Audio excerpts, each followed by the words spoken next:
Les ombres de l'Empire éteint dans un coin reculé de la vieille Europe, se dressait l'antique château de Montclair, vestige d'un empire aujourd'hui oublié. Les légendes locales parlaient d'une ombre mystérieuse qui errait dans les corridors de ce château, une ombre qui, disait-on, pouvait réaliser les désirs les plus profonds de celui qui osait la défier. Le château, avec ses murs en pierre grise et ses tours déchiquetées, semblait presque vivant. Les fenêtres, brisées depuis des siècles, laissaient filtrer des éclats de lumière qui dansaient sur les murs usés. Les tapisseries fanées, autrefois riches en couleurs, offraient maintenant un spectacle de motifs décolorés et déformés. Chaque pas dans ce lieu résonnait comme un écho du passé, faisant frémir les plus courageux. Un jour, un explorateur audacieux, le professeur Victor Lenoir, décida de percer les mystères de Montclair. Avec son sac rempli de cartes anciennes, de lanternes à huile, et de divers instruments de mesure, il pénétra dans le château.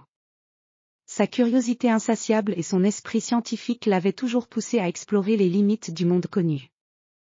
Alors qu'il avançait dans les couloirs labyrinthiques, il était accompagné par une lumière vacillante qui jetait des ombres dansantes sur les murs.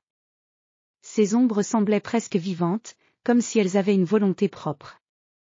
Le professeur Lenoir se demanda si ces ombres n'étaient pas le reflet de quelque chose de plus sinistre. Il arriva bientôt dans une grande salle, où le plafond était soutenu par des colonnes imposantes. La pièce était à peine éclairée, et les ombres semblaient se tordre et se déformer avec une vie propre. Au centre de la salle se tenait un vieux miroir doré, dont le cadre richement orné était couvert de poussière. Avec une précaution minutieuse, le professeur s'approcha du miroir. La surface, bien que ternie, reflétait encore une partie de la lumière. Il observa attentivement, et à mesure que les ombres dansaient autour de lui, il remarqua quelque chose d'étrange, le reflet dans le miroir semblait différent de la réalité.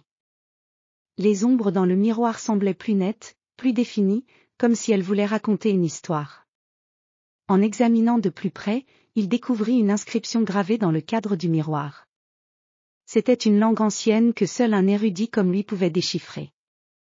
L'inscription parlait d'un artefact ancien, caché quelque part dans le château, capable d'accorder des pouvoirs extraordinaires.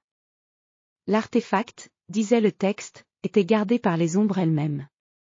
Le professeur Lenoir, armé de cette nouvelle connaissance, se lança dans une quête pour découvrir cet artefact. Il suivit les indices laissés par les ombres dansantes, qui semblaient le guider à travers les pièces du château. Chaque salle semblait détenir un secret, chaque ombre semblait murmurer des indices. Après des heures de recherche, il trouva finalement une petite porte cachée derrière une tapisserie déchirée. La porte, ornée de symboles mystérieux, s'ouvrit avec un grincement sinistre. À l'intérieur, il découvrit une pièce secrète, où se trouvait un coffre ancien. Le coffre était recouvert de poussière et de toiles d'araignée, mais il était orné d'une clé en argent.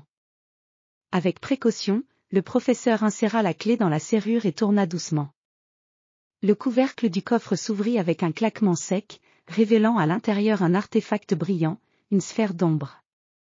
La sphère, bien que petite, émettait une lueur mystérieuse qui éclairait la pièce d'une lumière pâle et surnaturelle. Le professeur Lenoir prit la sphère avec précaution. À peine l'eut-il touchée que les ombres autour de lui se mirent à se mouvoir avec une intensité accrue. Elles formaient des motifs complexes et dansaient autour de lui comme une chorégraphie hypnotisante.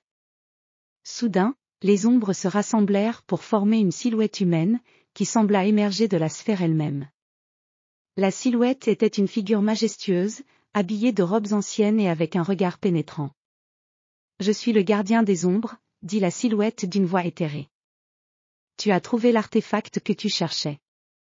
Mais avant de pouvoir le prendre, tu dois répondre à une question, quel est le prix du pouvoir que tu désires ? » Le professeur, bien que fasciné, hésita un instant. Il comprit que la quête pour l'artefact n'était pas simplement une exploration scientifique, mais aussi un voyage intérieur. Il réfléchit aux véritables raisons qui l'avaient poussé à entreprendre ce voyage, et réalisa que le pouvoir et la gloire étaient des illusions éphémères comparées à la recherche de la vérité et de la compréhension. « Je ne cherche pas le pouvoir, répondit-il finalement. Je cherche à comprendre les mystères du monde et à apporter des connaissances aux autres. » La silhouette sourit et s'évanouit dans les ombres. La sphère, maintenant simplement un artefact ordinaire, était à présent en sa possession. Le professeur Lenoir retourna à la lumière du jour, portant avec lui non seulement un objet ancien, mais aussi une leçon précieuse sur les véritables motivations qui guident l'exploration humaine. En quittant le château de Montclair, il jeta un dernier regard vers les ombres qui dansaient derrière lui, maintenant apaisées et silencieuses. Il savait que les ombres n'étaient pas simplement des phénomènes naturels, mais des symboles des mystères cachés dans les recoins les plus obscurs de notre monde. Ainsi, l'histoire du château de Montclair et de ses ombres mystérieuses se transmit aux générations futures, non seulement comme une légende, mais comme une leçon sur le véritable sens de la quête de la connaissance.